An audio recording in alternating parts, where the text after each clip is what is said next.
Bienvenidos. Bienvenidos. Bienvenidos. Welcome to the Learn Spanish con Salsa podcast, The show for Spanish learners that love music, travel, and culture. Close your grammar textbooks, Shut down the language apps, and open your ears how Spanish is spoken in the real world. Let us show you How to go from beginner to bilingual. Here's your host, certified language coach. Tamara Marie. Hola y bienvenidos al episodio 220. Welcome to episode 220 of the Learn Spanish con Salsa podcast. In this episode, we are going to be talking about an issue that many Spanish learners face, and that is forgetting words and feeling nervous when you're having conversations in Spanish. So this episode was actually inspired by a comment from Joanne, who's a member of our Learn Spanish con Salsa Facebook group. So Joanne said, the number one thing holding me back is forgetting words like someone mentioned before. So we were having a conversation and someone else mentioned that they were having trouble forgetting words also. Joanne goes on to say, also, I don't speak enough with adults. I speak in Spanish with kids a lot, but talking to adults is a different ballgame. So Joanne, I know exactly what you mean. Conversations with adults can feel intimidating, especially if you're used to talking to children, because children are usually a lot more forgiving, right? So with adults, you have to use more complex vocabulary. You have to know expressions that you probably wouldn't use with children. So it can be really easy to get stuck or be unsure of what to say next in a conversation. But in this episode, I'm actually going to share some specific strategies that will help you feel more confident and overcome challenges when you're speaking to adults in Spanish. So we're going to go over some tips today, and I know that if you are like Joanne, that maybe you don't have a lot of experience talking to other adults in Spanish, that it can be difficult to know what to say in a conversation and to really develop those skills.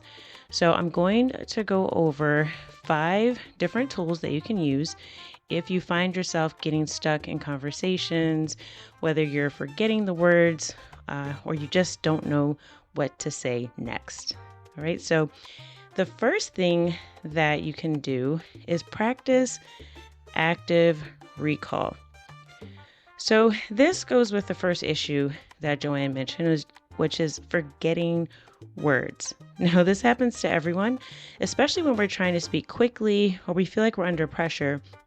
When we're in the middle of a conversation, we don't have time to go back and check our app or, look up a word in Google Translate. So it can be difficult because you might feel like, ooh, I don't know what to say next. All eyes are on me. Now, one of the best ways to fix this issue is by practicing active recall. Now, here's how you do it. So after you learn a new word in Spanish, I want you to challenge yourself to remember it and use it right away without looking it up. All right. So once you learn a word, again, you're going to try to recall what that word means, but you're not going to refer back to your notes. So this is going to feel very difficult and uncomfortable at first, but that's really the point, right? The more that you challenge yourself, the more that your brain is going to be really looking to figure out what that word is. So let me give you an example. So let's say that you learned the word buscar, which means to look for. All right. So if you say, okay, I just came across buscar, you looked it up, you know what it means. So immediately what you can do is try to practice using it in sentences. Like you could say, tengo que buscar un libro en la biblioteca o en mi oficina. So I have to look for a book in the library or in my office. You can also phrase it as a question. ¿Qué estás buscando? What are you looking for? So again, the key here is just to think of as many examples as you can. You also want to try to make them relevant to your life. So you don't want to just try to come up with a strange example. Try to think of something that you would actually use. A great way to do this is whatever conversation it came up in, like you say, okay, I don't know how to say to look for. I was looking for my keys. So if that's what you were trying to say, then you want to say, okay, tengo que buscar mis llaves. So I have to look for my keys. So try to make it relevant to something that you will actually use in conversation. The key here is to actively engage your brain to retrieve the word. This really does strengthen your memory, and it will help you when you're in a conversation be able to recall the words when you need to. So that is the first tip, practice active recall. The second thing is to schedule deliberate conversation practice. Right, so the next thing that Joanne mentioned was she really speaks a lot with children in Spanish, but she doesn't speak with adults. And it is true that conversations with adults are different than when you're speaking with children, and they can be a little bit more intimidating. So adults tend to use more idiomatic expressions. Depending on the situation, you might use more formal speech. For example, you might find yourself using usted more, or you might be in a business setting that requires you to speak more formally. And you also are going to be exposed to a wider range of vocabulary than you are when you're talking to children. But the good news is that if you actually schedule deliberate practice, you can build your confidence and you can learn how to be more comfortable having conversations with adults. So what do I mean by deliberate practice? Well, the first thing is you want to make sure you are scheduling it. That's the first thing. So you want to set aside time at least once a week to have conversations with adults in Spanish. All right, so some good ways to do this are you could join a language exchange. So you can find native speakers on apps like Tandem or Hello Talk. And I know sometimes I have heard that sometimes people are looking for more than language partners on those apps, but again, use your own discretion. You can also find a Spanish language meetup. There's a website, meetup.com, which I think has been more popular in the past, but there are still several groups that are pretty active.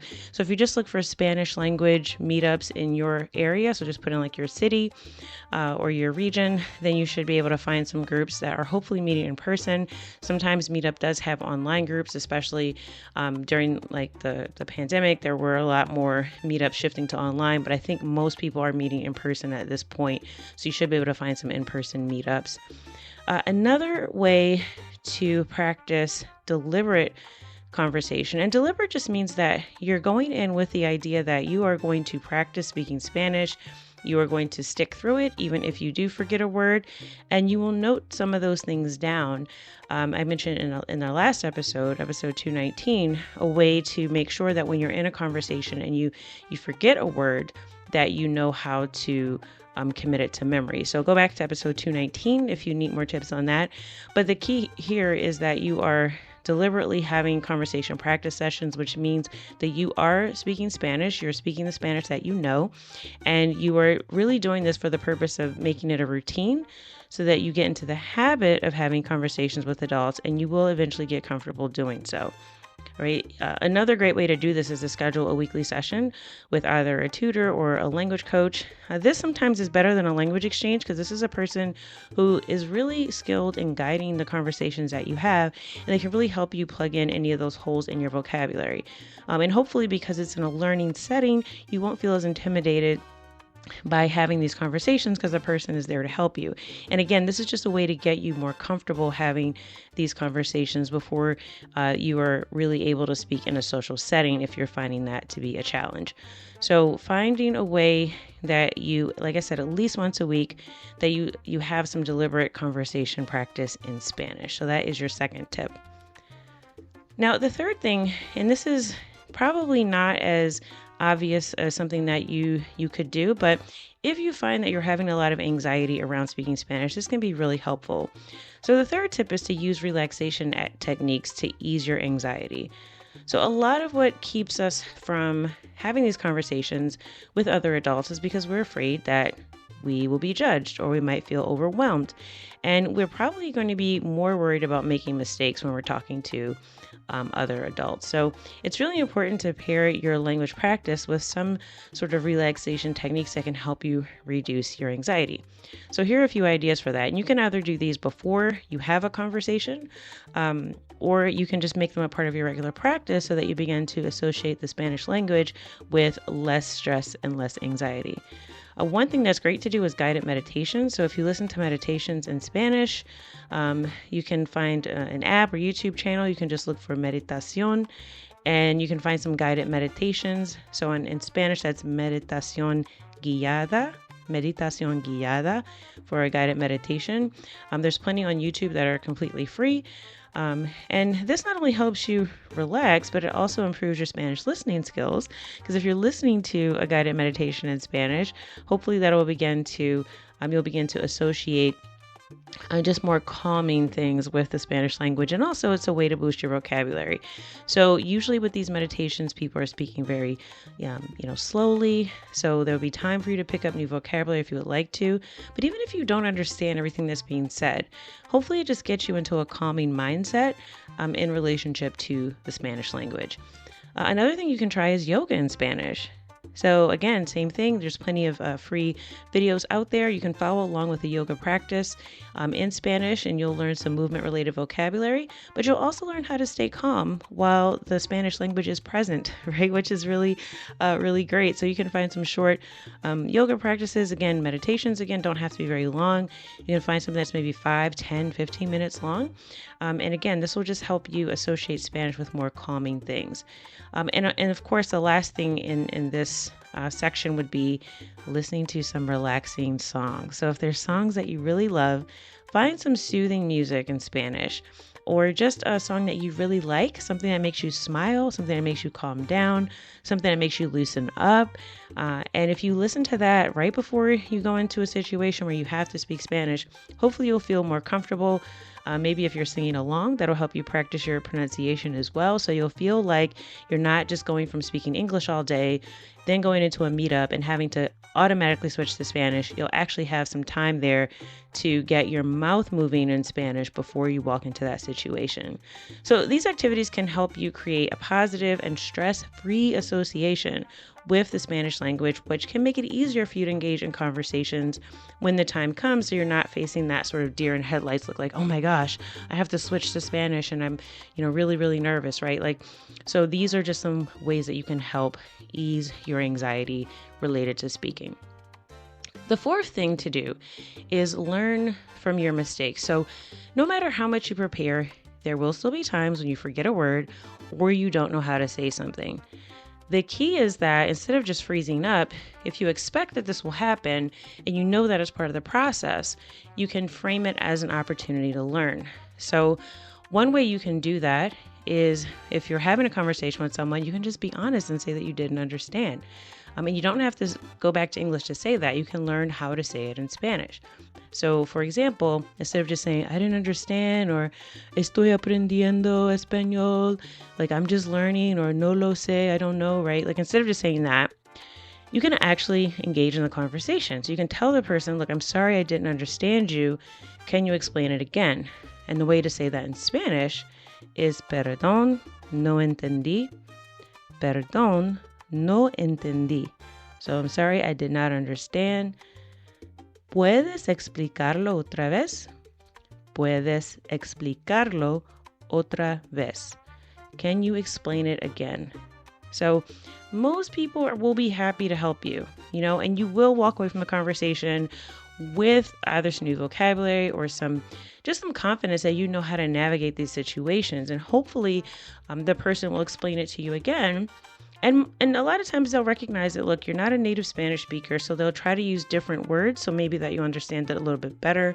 They might speak a little bit slower, but it really just depends on who you're talking to. But if you can just explain that, listen, I didn't understand. Or if you just say, ¿cómo?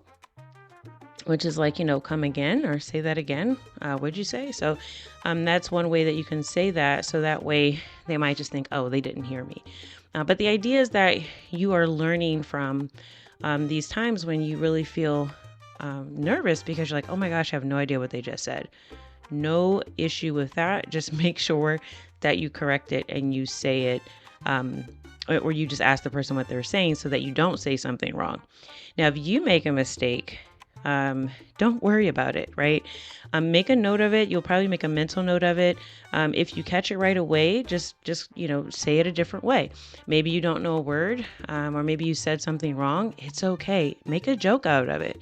I do it all the time, even now. So try to just take it lightly, and and ask for help. Say, ¿cómo digo eso? Like, how do I say that? Because this is going to be the way that you turn mistakes into learning opportunities. You have to see it as that instead of looking at it as a judgment on your ability to speak Spanish. Take every mistake as an opportunity to learn. And the last tip that I have, if you really want to stop forgetting words in Spanish and be prepared to have conversations about adult topics, well, not that adult, you know what I mean, not conversations about school or with children, actually practice using Spanish in everyday situations. So one of the easiest ways that you can build your confidence is to practice real life scenarios with the Spanish language.